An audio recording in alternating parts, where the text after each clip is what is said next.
দেশটির বেগম খালেদা জিয়া একটি কথাই বলেছিলেন, এরশাদের পতন ছাড়া আমরা ঘরে ফিরব না।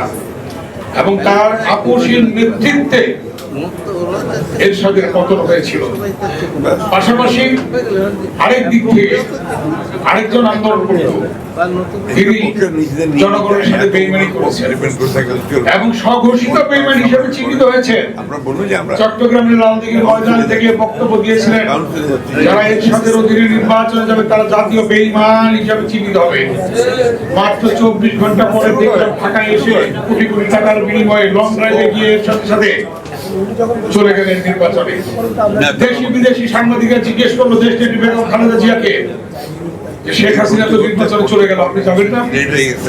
দেশটির বেগম খালেদা জিয়া উত্তর দিয়েছিলেন, আমার ছাত্র সেলিম দেলোয়ার, রওফুল বসুনিয়া সহ তাজুল, শ্রমিক নেতা এবং জিহাদ যা রক্ত দিয়েছে তাদের রক্তের সাথে বেইমানি করে আমি বেগম খালেদা জিয়া নির্বাচন দিতে পারি না।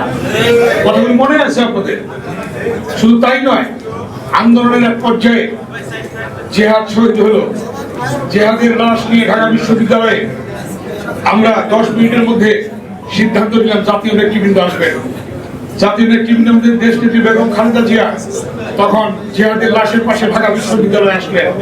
এসে শুধু একটি কথাই বললেন, তোমরা ছাত্ররা এক হও।